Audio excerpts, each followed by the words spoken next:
万历48年是一个多事之秋，明朝的2个皇帝在1个月内相继去世，皇位交到天启帝朱由校手中。这一年还发生了明末历史上另一大疑案——红丸案。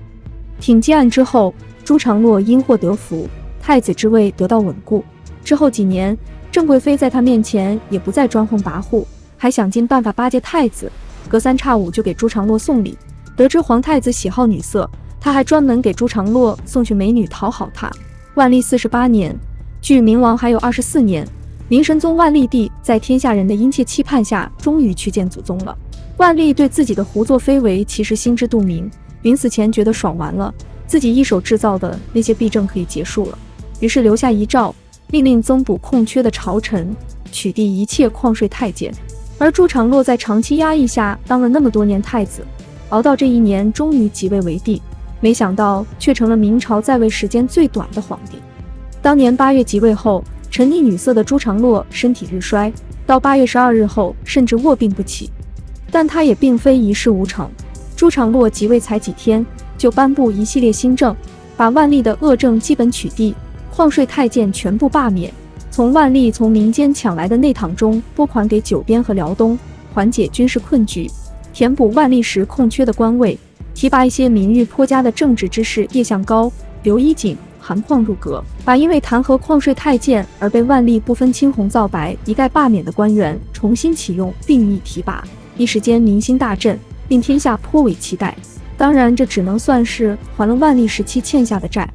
朱常洛虽然当了皇帝，宫中却一点都不太平。万历帝留下遗言要朱常洛给郑贵妃加封皇后，朱常洛却不愿意，把球踢给朝臣。朝臣争国本有一半是在跟郑贵妃争，当然也不想，于是就顶了回来。在抵制郑贵妃这一件事上，大明君臣很难得的全部站在了同一阵营。郑贵妃深知自己得罪朱常洛已深，害怕报复，就去拉拢朱常洛的宠妃，一个蠢女人李选侍。郑贵妃请求封李选侍为皇后，李选侍请求封郑贵妃为太后。郑贵妃又深知朱常洛常年不被重视，缺乏享受，就送了8个美女过去讨好。朱常洛果然嗨了起来，一龙双凤，车轮大战玩个不休，身体很快就垮了。朱常洛好色其实无伤大雅，只要效仿他太爷爷隆庆帝，肯伪正贤臣，自己当个甩手掌柜，让后妃、外戚、宦官不去插手，国事就能好转。明穆宗隆庆帝也好色，但把国政全盘委任给老师高拱，自己不掣肘，也不让太监掣肘。高拱开启了延续到张居正时代的变法，让明朝进入最兴盛的时期。从朱常洛的性格和智力来看，他成为第2个隆庆帝不是没有可能，反而那号称不好色却不顾自己的能力，事事都要自己管的崇祯帝，才把一个未必就亡的大明朝带上了自我毁灭的不归路。朱常洛病了4天之后，掌御药房的太监崔文生针对其病症，给他开了一副泻药。朱常洛服用后，一夜之间腹泻30-40次，整个人都虚脱了。崔文生原来是郑贵妃的亲信太监，本身并不懂医术，给身体亏空的皇帝下泻药，更是大大的违背医学常识。所以外朝大华都认为郑贵妃指使崔文生谋害皇帝，而朱常洛的郭元妃、王才人的家人也向朝臣告状，说郑贵妃和李选侍谋害皇帝。朝臣一面警告郑贵妃，一面要求首辅方从哲劝皇帝赶紧立储，杨涟则单独上书要求审讯崔文生，让真相大白。到了8月底，鸿胪寺丞李可灼说自己有个仙药要进献给皇帝，也许能救命。鸿胪寺相当于外交部，不管医疗，李可灼不是专业医生，内阁首辅方从哲2次把他挡了回去。但朱常洛得知此事后，决定病急乱投医，豁出去试一试，让方从哲等人带李可灼入宫。李可灼献上的是一种红色药丸，这究竟是什么药，至今仍有争论。朱常洛刚服下此药后，效果显著，顿时神清气爽，还连夸李可灼是忠臣，赐予其银币，命他再进1丸。朱常洛吃了红丸后，方从哲问起皇帝的身体状况，宫里回答说好。可到了第2天，即9月初1，天还未亮，太昌帝朱常洛却一命呜呼。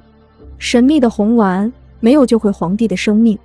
这红丸里都有些什么成分呢？主要有4种成分：红铅、秋实、人乳、沉沙。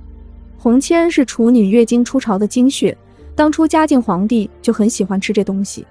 秋实是童子尿里面的结晶，人乳好理解，据说可以以人补人。沉沙则是硫化汞，是重金属。这些玩意儿按传统医学的说法是大补之药，从现代医学的角度看，当然是充斥着病菌和剧毒。一个身体十分虚弱的人，无论是吃大补药还是吃毒药，都只能加速其死亡。朱常洛吃红丸吃死后，外朝群情激愤，要找崔日升、李可灼算账，但宫中居然传出太子令旨，对李可灼予以嘉奖。前面朱常洛跟大臣交代后事的时候，李选侍就曾公然逼迫太子去为自己讨皇后之位，可见太子已被李选侍控制。嘉奖李可灼是李选侍、郑贵妃一伙掩人耳目的手段。御史王安顺对嘉奖李可灼一事痛加批驳，要求治李可灼的罪。李选侍、郑贵妃只好退一步，借用太子令旨将李可灼象征性的罚俸1年。然而大明言官岂是好相与的？御史郑宗周第一个不同意，主张审讯崔文生，揭穿背后的奸谋。李选侍、郑贵妃又用太子令旨为崔文生开脱，说朱常洛本来就有重病，即位后又太操劳，是自己病死的，与崔文生关系不大，只命令司礼监去查崔文生的药方。但崔文生做御药房太监的同时，还是司礼监秉笔太监，自己查自己，既当裁判又当运动员，当然没查出任何问题。李可灼是不是郑贵妃的党羽，没有100%的实锤。郑贵妃是不是从近8个美女开始就想弄死朱常洛，目前也缺乏100%的证据。但是8个美女让朱常洛身体亏空之后，郑贵妃心腹太监崔日升用泻药把皇帝身子弄垮，则断然与郑贵妃脱不了干系。而用完泻药，又用补药春药红丸榨干朱常洛的最后一点潜能，这一套组合拳杀人的思路十分的完整。所以朱常洛就算不是郑贵妃从头到尾谋害致死的，但其死亡，郑贵妃至少也参与了下泻药这一个环节，完全脱不了干系。这个时候，方从哲成了众矢之的，他本来就与郑贵妃有千丝万缕的联系，更何况进献红丸的李可灼是方从哲带进宫的。这里有必要介绍一下方从哲。当时方从哲作为阁臣已有7年多，先后辅佐万历、太昌、天启3朝，被一些史书认为是这党大佬。更巧合的是，晚明3大案全都发生在他为内阁首辅期间，他最后会被迫退休，正是因为在后2案中处置不当，难逃失职之罪。朱常洛吃药死后，方从哲生怕摊上事儿，更怕被添上弑君之罪。他一开始为李可灼与崔文生辩护，声称这不是一起医疗事故，可还是难以平息众怒。红丸案愈演愈烈，到这里为止，反对郑贵妃、李选侍的其实是所有朝臣，包括日后的东林和阉党。那日后阉党与东林为何又会在这件事里产生纷争呢？因为太子的令旨被部分朝臣误以为是方从哲票拟的，于是几时中会士阳弹劾方从哲，破口大骂，从骂方从哲又引到骂李选侍、郑贵妃。而东林人士礼部尚书孙慎行、左都御史邹元标等也上书，要求诛李可灼，以泄神任之愤，还指责方从哲不申讨贼之意，反行赏奸之典，一定要给世人一个交代。但此时还没有到党争的地步，只是朝臣的误会。因为正是同属东林的韩况、张问达证明奖赏李可灼是太子的令旨，不关方从哲的事，帮方从哲解了围。但红丸案日后却被阉党和东林党当作党争的接口，互相攻讦。因为方从哲懦弱无能，只想官场一团和气混日子，总是阻止政治大臣对无能之辈和贪腐之徒的弹劾，久而久之就成了这些人渣的保护伞，而这些人就是日后阉党的主要成员。方从哲是阉党一伙里面极少见的没怎么主动作恶的高官，实际上不作为和包庇坏人也是作恶，所以阉党要通过美化方从哲来美化自己。魏忠贤得势以后，阉党炮制了一本3朝要典，此书是为了对付东林人士而作，完全无视当时流传的诸多史料，公然颠倒黑白，随意捏造。书中把万历帝和朱常洛说的父慈子孝，郑贵妃和朱常洛处的也是其乐融融，朱常洛也是自己病死，跟崔日升、李可灼乃至郑贵妃无关。红丸案那更是东林没事找事，为了把持朝局离间朱常洛和郑贵妃的母子感情，于是上书弹劾方从哲的东林党人邹元标等被论罪。虽然此书已经被重真尽毁，但其部分内容仍然可以找到。